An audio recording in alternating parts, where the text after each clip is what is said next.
For locals, the referendum may just be about their own domestic politics, saying yes or no to constitutional change. But beyond here, the way they choose to go is causing continental unease.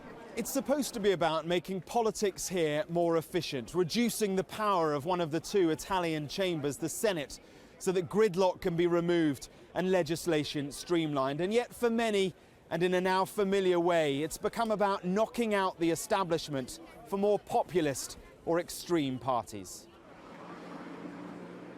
Everyone here has been told repeatedly by Prime Minister Renzi that if he doesn't get his yes vote for constitutional reform, he'll resign. And so the motivation to vote either way is huge.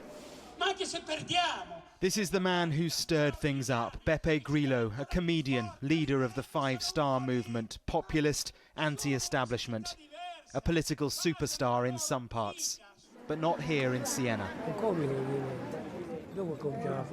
This man says he may have moved to politics, but Grillo is still a comedian.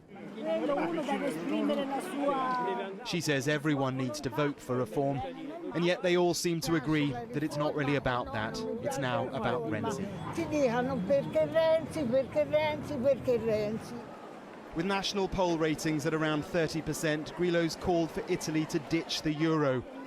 He wants a no vote this weekend because he wants Renzi gone. Here in the heart of town is the world's oldest bank, founded in 1472. It's been lending for 544 years, but now its balance sheet is in tatters. With political instability, it and many other huge Italian lenders could well collapse. And in an interconnected eurozone, the continental strain would be massive. Take Unicredit, Italy's largest lender. It has 20 billion euros of bad debt, and it owns a large German bank. The football team here was once in the top league until it went bankrupt because the bank pulled its support. Stefano Osti is the club's secretary. The economic difficulties we have faced, no one has been able to avoid them. And we are so connected to the bank that whatever happens to the bank happens to us. And it is that principle of interconnectivity which applies at a much larger level between Italy and Europe. I think the no will win. The University of Siena is even older than the bank, and it's where Pierangelo Isernio runs the Department of Political Science. The problem is that when you have multiple crises facing you at the same time from very different angles, you are in troubles. And we have at least 3 crises going on now in Europe. One, very important, is financial and economic.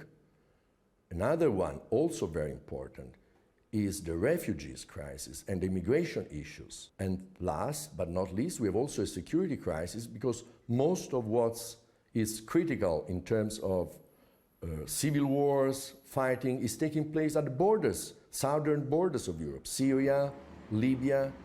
Italy is at the heart of all 3 of those crises. That's motivating the decision Italians take. The direction they choose could be critical to the continent's stability. Mark Stone, Sky News in Siena.